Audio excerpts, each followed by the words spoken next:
Hi, I'm Jim Jubak, and welcome to my YouTube video for February 17th. I'm going to change hats today. We'll go from Baseball Jim to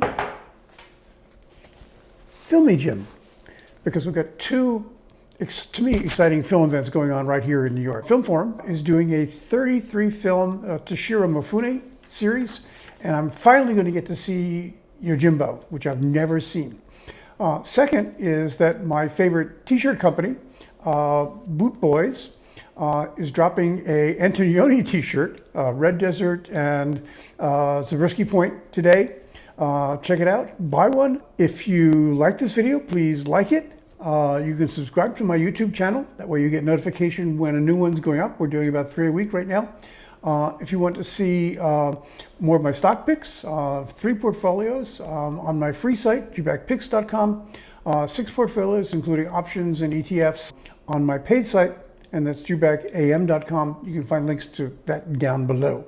Okay, today's topic is steady hands versus hot hands. If you're a long-term investor, you really know this, which is that you have stocks that you like, you want to hold for 5 years or whatever, and in between now and whenever that holding period ends, you've got a lot of volatility. Stocks can go crazy over the short term. Stocks that you like over the long term can be so insane in the short term that you want to run away from them.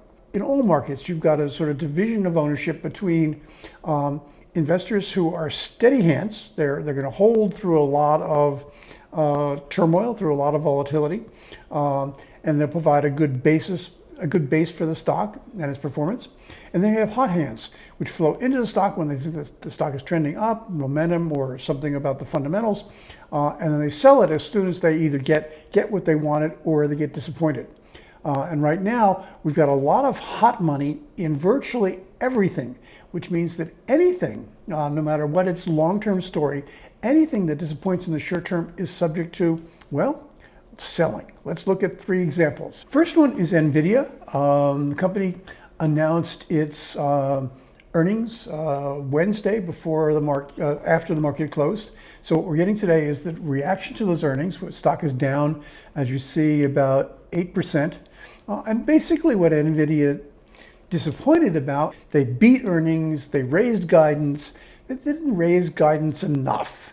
And that there was just a little tingy bit that said, well, hey, we're seeing supply chain problems like everybody else in the world is seeing. So maybe, we've got some of those slowdown issues. The other thing that happened is that they had a huge run up into earnings. The stock went up about 21% in the 2 weeks before earnings. So you naturally got to sell off. Okay, that's one example of a disappointment that follows on hot money flowing in, then hot money flows out. Okay, second one, Applied Materials came out with its earnings again yesterday after the close. And today we've got a drop of about 3%. Again, what the company came out and said is, hey, we're seeing a little softness in demand, supply chain issues because we're having trouble getting parts, because people are seeing slowdowns in as they build factories. Taiwan Semiconductor, which is building a factory in the US, has said it's taking longer than expected. So you got a small drop in the stock. Last one, and this is a lot more dramatic, is Albemarle. Albemarle is a producer of lithium. They're the low-cost producer in the world. They're the second largest producer in the world. And what you see is today, the stock, well, it's actually been worse. It's been worse today. There was a point where it was down 24%. Now it's only down 18% as of 3:30. And what the company came out and said is, hey, we did really well. We beat estimates and earnings and whatever. But look at this. You've had this big run up here. People were really expecting a huge blow off because lithium is trading at record prices. And so people were saying, hey, we're going to get a big blow off in this stock and they're going to come out and bust through earnings guidance.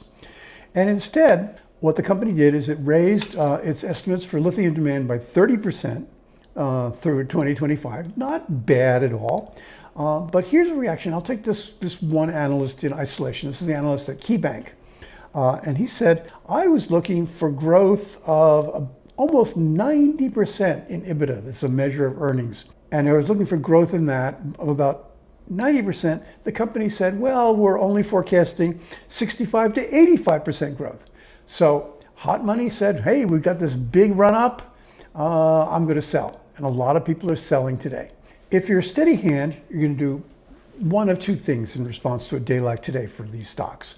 One is that you're going to ignore it because it's not really an issue for you. You like the long-term story. Lithium is growing, the demand is growing, supply is not growing as fast. Albemarle is a low-cost producer. So you basically say, hey, the reason I like the stock haven't changed. I'm not disappointed that they're only going to show EBITDA growth of 65 to 85%. I wasn't looking for 90 to 100 or 140, so I'm okay. I'm going to do nothing. I'm just going to hold because I've got a long-term holding period. This is, basically every rechargeable battery in the world right now needs lithium. So, hey, pick a place where it's growing. You've got it.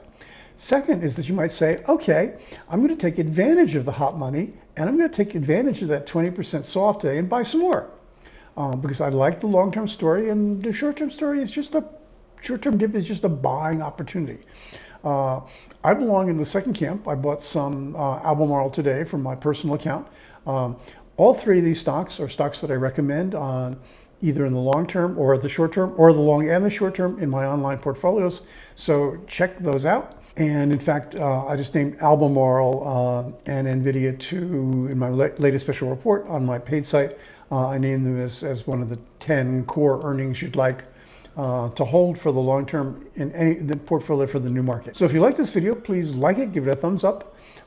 Please subscribe to my YouTube channel. That way you'll get notice when there's a new video about to go up, because I'm doing about 3 a week. If you want to see my 3 portfolios, including the long-term portfolio that has NVDA, Applied Materials, and Albemarle in it, it's my 50 stocks portfolio. You can go to my free site, jubakpicks.com. If you want that portfolio, those portfolios, other things like the Millennium portfolio, which is for investors right now looking to try to leverage, not having a whole lot of money, but having a whole lot of time, you can go to my paid site, that's jubakam.com, and you find all those down below. Thanks for watching.